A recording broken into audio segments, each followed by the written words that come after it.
have finally hit over 600 miles on the CFMOTO Ibex 450MT. The break-in period is exactly 600 miles. I am at 630, so just over 600. I will be performing the first oil change that is required at 600 miles with the bike.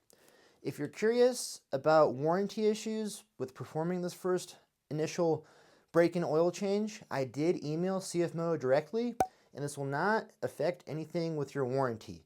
You may want to do this again just in case, verify with them, but I would highly recommend keeping the receipt for the oil, possibly doing a photo of your mileage, as well as maybe a photo doing the oil change. The new phones now, they will have a timestamp and date on when you did that, so it will record time and date for you, just to have that on record.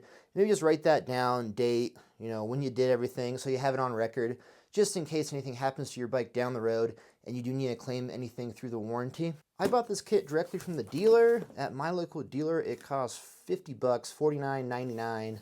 With tax, it came out to $55.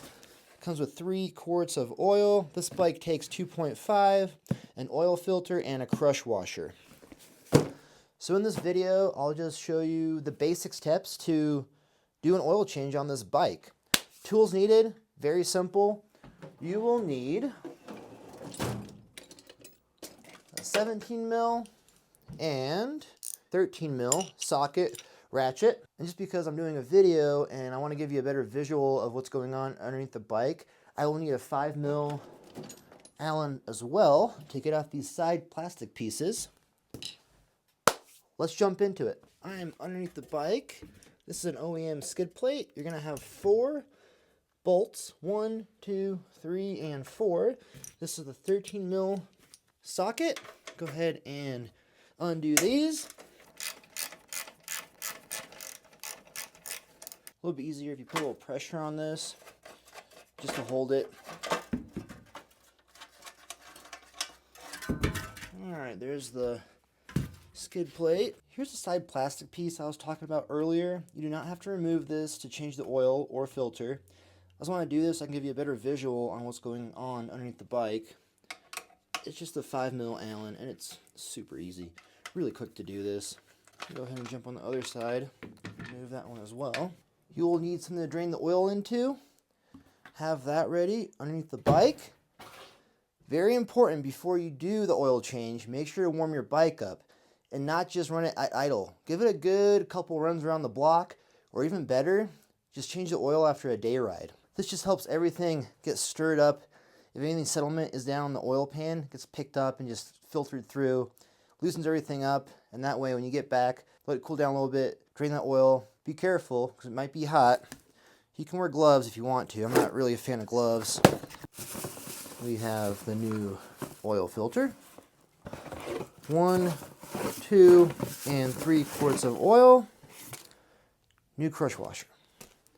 Everything you need in this little kit. Let's get our 17 mil. This is for the oil nut down below. I'm on the left side of the bike, below the shifter. Here's your oil nut. Remember, lefty-loosey, so go left with it. Might be a little bit tight.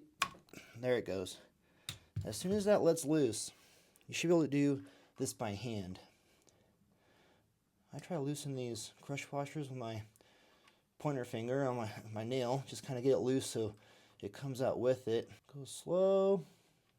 If you do it just right, you should be able to keep it clean. Oh! And as always, making a mess. So we're going to let that drain. I'm going to go ahead and unscrew the oil filler cap on the right side. While that's still dripping, I'm going to go ahead and unscrew the oil filter. It's just to the left of the oil nut, in front of the engine. I did loosen this a little bit ahead of time with both hands. It was really tight on there. And oil will come out of there. So make sure you have that oil pan positioned correctly. As we're waiting for the rest of the oil to drip out of that bike, I was curious to see if I could find any shavings in the oil filter I just took off. So I split this thing in half. You can barely see them. There are the shavings. At least the filter is doing its job in catching most of this stuff.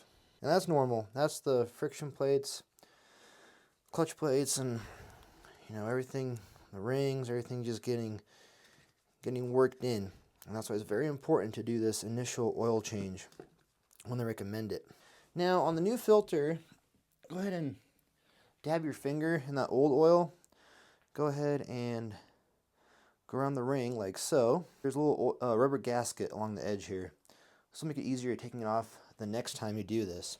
So go ahead and grab this and go ahead and screw this on. Should be easy with the hand. I just go hand snug with these. Don't over tighten. It's going to be a pain to get this off. So it's a bit dirty. Clean this off. Oh, awesome. This is actually a magnetic oil nut. So make sure you clean the tip of this off. That's awesome. It comes from the factory like that. This is the new crush washer. And same thing with this. I always start by hand. And I'll go as far as I can with it. Sorry about the view. The angle's kind of off. I just can't get a decent angle with my tripod. Now, once I have it as far as I can hand tight, I'll go ahead and take my socket. This is, remember, the 17. In the manual, it will give you the torque specs. Torque spec on the oil nut is 18.4 foot-pounds of torque. Now, I don't have a torque wrench that goes that low, but I've been doing this long enough that I just go by feel. You'll feel that crush washer collapse a little bit, and that is good. Now, I'm back on the right side of the bike. I did take the oil filler cap off earlier to help that oil drain a little bit faster. I did double check the manual, and it does call for 2.64 quarts of oil. Let's go ahead and fill her up. I might have a funnel somewhere. If not, I'll just do my best job. Filling this. I don't really feel like looking for it. Whoops. There's one. A little bit of a mess, but nothing I can't clean up later.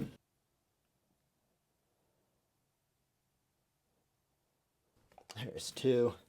I know. I should went to go find that funnel, but before I find that damn thing, it's going to be an hour from now. I just want to get this done. Go ahead and put your cap back on. It has a little rubber gasket as well. If we take a look at the glass here on the right side of the bike, it will look like it's a little full. We turn the engine on and cycle all that through. Take a look at it once that oil cycles through the oil filter.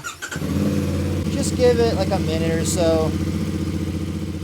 One more thing to add when you're checking the oil level through that glass, you want the oil to be between this lower bar and the upper bar. But you have to have the bike balanced. You do not want it on its kickstand, like so. You're going to overfill that thing like crazy. So make sure you have it balanced. Have a friend help you if you're a little bit nervous about doing it. And boom, that's exactly where we want it. I did go ahead and put these plastic pieces on. They are side specific. Go ahead and put your skid plate on and you will be finished. Now on these, I would recommend putting a little bit of blue Loctite, just a little dab.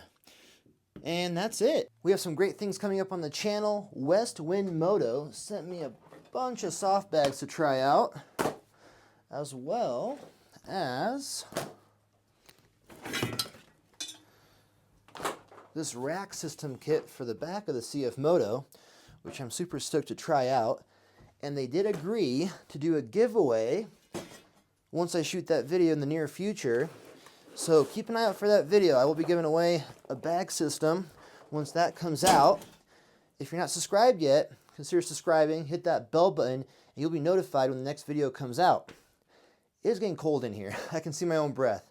I hope you guys enjoyed the video. I'll catch you in the next one.